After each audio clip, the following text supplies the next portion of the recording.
नमस्कार दोस्तों, स्वागत है आप सभी का जी के मास्टर्स में, जहाँ मिलती है आपको सबसे भरोसेमंद और लेटेस्ट करंट अफेयर की जानकारी, वो भी बिल्कुल आसान भाषा में। चलिए शुरू करते हैं आज की डेली करंट अफेयर की क्लास। यहाँ आपको मिलेगा डेली करंट अफेयर्स, वीकली और मंथली रिवीजन, एमसीक्यूज और क्विज भी। तो अभी चैनल को सब्सक्राइब करें और बेल आइकन भी दबाएं। चलिए शुरू करते हैं आज की क्लास। आज का फर्स्ट क्वेश्चन है, according to the Numbeo Safety Index 2025, which is the safest city in the India? यूम्बियो सुरक्षा सूचकांक 2025 के अनुसार भारत में सबसे सुरक्षित शहर कौन सा है? A Delhi, B Bangalore, C Ahmedabad या डी वडोदरा? इसका करेक्ट आंसर है option number B, Bangalore. Numbeo safety index आखिर क्या है? न्यूम्बियो एक ग्लोबल क्राउड सोर्स डेटाबेस है जो अलग अलग शहरों में क्राइम इंडेक्स और सेफ्टी इंडेक्स देता है। सेफ्टी इंडेक्स जितना ज़्यादा होगा, शहर उतना ही सुरक्षित माना जाता है। मिड 2025 की रैंकिंग के अनुसार बैंगलोर को भारत का सबसे सुरक्षित शहर का दर्जा मिला है। इसका सेफ्टी इंडेक्स स्कोर 74.2% है और यह वैश्विक स्तर पर 49वें स्थान पर है। इसके बाद आता है वडोदरा, उसके बाद अहमदाबाद और बाद में आता है सूरत। उदाहरण के तौर पर अहमदाबाद का सेफ्टी इंडेक्स स्कोर 68.6 है और यह ग्लोबली 296वें स्थान पर आता है।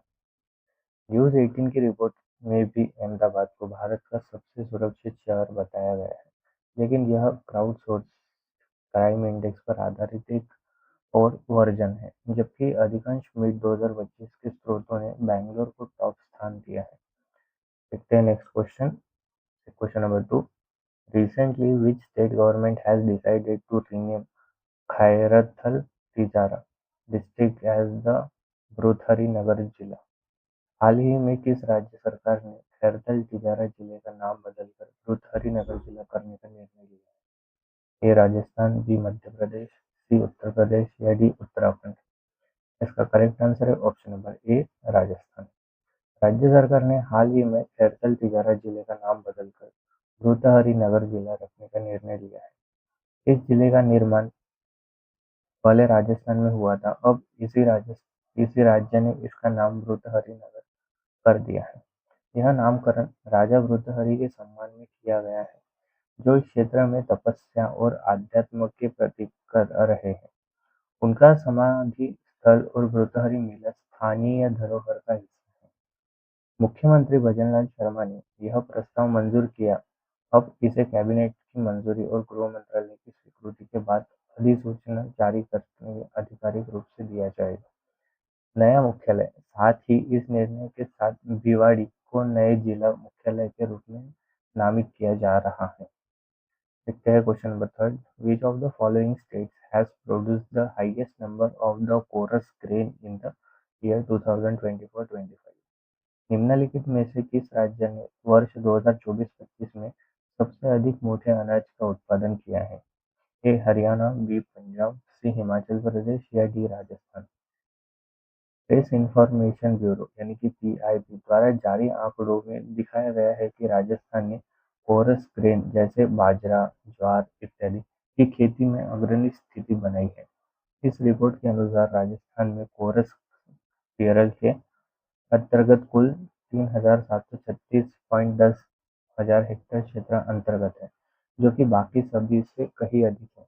उसी रिपोर्ट में अन्य राज्यों की स्थिति भी इस प्रकार है कि हरियाणा का बाजरा, ज्वार आदि के लिए केवल 483,000 हेक्टेयर, हिमाचल प्रदेश को मात्र 0.57 हजार हेक्टेयर और पंजाब में लगभग 1.20 हजार हेक्टेयर की कोरस ग्रेन के क्षेत्र में रूप में घटित है। यह स्पष्टतः दर्शाता है कि राजस्थान कोरस ग्रेन उत्पादन में सबसे आगे है। देखते हैं next question, which is the first small finance bank to get universal banking license from the Reserve Bank of India? भारतीय रिजर्व बैंक से यूनिवर्सल बैंकिंग लाइसेंस प्राप्त करने वाला पहला स्मॉल फाइनेंस कौन सा है? A Ujjain small finance bank, B Jana small finance bank, C AU small finance bank या D Fincare small finance bank? Reserve bank of India ने एयू स्मॉल फाइनेंस बैंक को एक यूनिवर्सल बैंक बनने की दिशा में इन प्रिंसिपल एक्सेप्टेंस दी है। यह कदम banking इतिहास में महत्वपूर्ण है क्योंकि यह पहली बार है जब कोई स्मॉल फाइनेंस बैंक को ऐसे अनुमति मिली है। एयू बैंक आरबीआई का नॉन टैप लाइसेंस मार्ग अपनाते हुए सबसे पहला एसएफबी बन गया है जिसे यूनिवर्सल बैंकिंग लाइसेंस मिला है। अन्य उम्मीदवार क्यों नहीं है? हालांकि अन्य एसएफबीज जैसे उज्जैन जन सेवा, इक्विटास आदि भी है, लेकिन किसी ने भी अभी तक यूनिवर्सल बैंक बनने के लिए इन प्रिंसिपल अप्रूवल नहीं पाया है। सिर्फ अमेरिका है जिसने यहाँ मंजूरी पाई है। यूएसएफबी ने आरबीआई द्वारा निर्धारित सभी कड़े मानदंड पूरे कर लिए हैं, जिनमें शामिल है कम से कम 5 साल संतोषजनक प्रदर्शन, कम से कम 1,000 करोड़ की नेटवर्क, स्टॉक एक्सचेंज में सूचीबद्ध होना, लगातार 2 वित्तीय वर्षों में लाभकारी होना। इतिहास में इसकी अहमियत क्या है? यह आरबीआई की ओर से पिछले लगभग एक दशक में जारी किया गया पहला यूनिवर्सल बैंकिंग लाइसेंस है। पिछली बार ऐसी मंजूरी बंधन बैंक को 2015 में मिली थी। देखते हैं next question. Recently, which actor has been made the brand ambassador of online food delivery platform Zomato?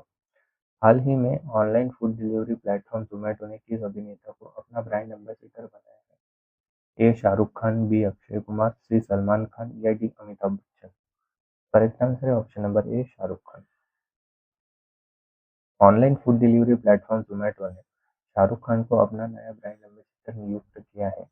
यह घोषणा उनकी नई मार्केटिंग पहल फ्यूल योर हसल अभियान को लेकर की गई है। जोमेटो का कहना है कि शाहरुख खान की यात्रा साधारण शुरुआत से लेकर ग्लोबल आइकॉन बनने तक उनकी चाहत, मेहनत और स्थिरता की कहानी को गहराई से दर्शाता है। इस वजह से जोमेटो का चेहरा बनने के लिए बिल्कुल फिट है। शाहरुख खान जोमेटो के फ्यूल योर हसल अभियान में प्रोमिनेंट रूप से शामिल होंगे, जो अधिक प्रभावी विज्ञापन लक्ष्यों के लिए टीवी, डिजिटल प्रिंट और आउटडोर प्लेटफॉर्म पर दिखेगा। जोमेटो ने अपने फ्यूल योर हसल अभियान और मार्केटिंग प्रयासों के तहत शाहरुख खान को ब्रांड एम्बेसडर के तौर पर परिष्कृत रूप से शामिल किया है। ठीक है, अभी देखते हैं static GK. Question number 6। Who is considered the originator of the green revolution in India? Bharat में हरित क्रांति का प्रवर्तक कौन माना जाता है?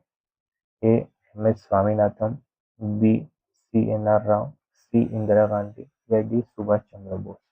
इसका करेक्ट आंसर है option number A M S Swaminathan. Green green revolution क्या है? ग्रीन रिवॉल्यूशन यानी हरित क्रांति भारत में 1960 के दशक के मध्य में शुरू हुई एक कृषि सुधार आंदोलन था, जिसका उद्देश्य अनाज उत्पादन में तेजी से वृद्धि करना था। इसमें नई हाई यील्ड किस्मों के बीच आधुनिक सिंचाई तकनीक, रासायनिक खाद और कीटनाशकों का उपयोग शामिल था। देखते हैं next question. Who is the first woman locomotive driver of Indian railway? भारतीय रेलवे की पहली महिला चालक लोकोमोटिव ड्राइवर कौन है? ए जोया अग्रवाल, बी शांति देवी, सी सुमन देवी या डी रानी लक्ष्मीबाई? करेक्ट आंसर है ऑप्शन नंबर सी सुमन देवी। भारत की पहली महिला लोको पायलट। भारतीय रेल में परंपरागत रूप से लोको पायलट का काम पुरुषों द्वारा किया जाता था, लेकिन सुमन देवी ने इस सोच को तोड़ते हुए भारतीय रेल की पहली महिला लोकोमोटिव ड्राइवर बनने का गौरव हासिल किया। सुमन देवी ने रेलवे में प्रशिक्षण लेकर मालगाड़ी और यात्री गाड़ियों दोनों को चलाया। उनके इस कदम ने भारत में महिलाओं को रेलवे के तकनीकी और कठिन कार्यों में आने की प्रेरणा दी। इसके बाद कई महिलाएं लोको पायलट बनी, जैसे कि सुरेखा यादव। यह घटना भारतीय रेलवे में महिला सशक्तिकरण का एक बड़ा उदाहरण है। इसने यह साबित किया है कि महिलाओं के लिए कोई भी काम असंभव नहीं है, चाहे वह ट्रेन चलाना ही क्यों न हो। देखते हैं next question. Who initiated the economic reforms in India in the year 1992? वर्ष 1991 में भारत में आर्थिक सुधारों की शुरुआत किसके द्वारा की गई थी? A Indira Gandhi, B Rajiv Gandhi, C PV Narasimha Rao या D Atal Bihari Vajpayee? Correct answer है option number C PV Narasimha Rao. 1991 में भारत एक गंभीर आर्थिक संकट का सामना कर रहा था।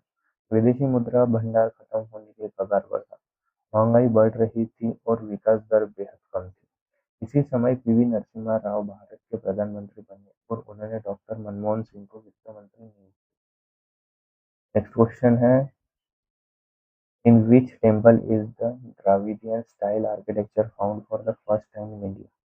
भारत में पहली बार द्रविड़ शैली की वास्तुकला किस मंदिर में पाई जाती है? बृहदेश्वर मंदिर, कांची विजय टेम्पल, सुदर्शवरा टेम्पल, रामेश्वरम टेम्पल। भारत की मंदिर वास्तुकला में द्रविड़ शैली का विशेष स्थान है। यह शैली मुख्य रूप से दक्षिण भारत में विकसित हुई और इसकी पहचान है ऊंचे गोरखपुर, पिरामिड आकार के विमान, पत्थरों पर बारीक नक्काशी और विशाल प्रांगण। कांची विजय मंदिर ये कांचीपुरम तमिलनाडु में स्थित है। इसका निर्माण हुआ था 8वीं शताब्दी में और इसके निर्माता है पल्लव वंश के राजा नरसिंहवर्मन दो राजा राज सिंह। महत्व है इसका, यह मंदिर द्रविड़ शैली वास्तुकला का सबसे पहला और उत्कृष्ट उदाहरण माना जाता है। क्वेश्चन नंबर 10, लास्ट क्वेश्चन है आज की क्लास का। Which of the following gases is called the clean gas? निम्नलिखित में से किस गैस को स्वच्छ गैस कहा जाता है? Carbon monoxide, B methane, C hydrogen या डी नाइट्रोजन। हाइड्रोजन गैस को क्लीन गैस या स्वच्छ गैस कहा जाता है क्योंकि इसके जलने पर केवल पानी बनता है और कोई भी हानिकारक प्रदूषण जैसे कार्बन डाइऑक्साइड, कार्बन मोनोऑक्साइड या सल्फर डाइऑक्साइड उत्पन्न नहीं होते। स्वच्छ ऊर्जा स्रोत, जलने पर केवल जल वाष्प बनता है, कोई ग्रीन हाउस जैसी गैस नहीं निकलती। उच्च ऊर्जा क्षमता, 1 किलोग्राम हाइड्रोजन पेट्रोल या डीजल से लगभग 3 गुना अधिक ऊर्जा प्रदान करता है। पर्यावरण अनुकूल, ग्लोबल वार्मिंग और प्रदूषण में योगदान नहीं देता। क्यों कहा जाता है क्लीन गैस? क्योंकि इसके उपयोग से वायु प्रदूषण और कार्बन उत्सर्जन शून्य होता है। यह भविष्य के ग्रीन एनर्जी समाधानों में मुख्य भूमिका निभाता है। ठीक है, तो दोस्तों ये थी आज की डेली करंट अफेयर की क्लास जीके मास्टर्स पर। अगर वीडियो पसंद आए तो लाइक करें, शेयर करें और चैनल को जरूर सब्सक्राइब करें। मिलते हैं अगली क्लास में कुछ और ज़रूरी जानकारी के साथ। तब तक के लिए धन्यवाद और पढ़ते रहिए जीके मास्टर्स।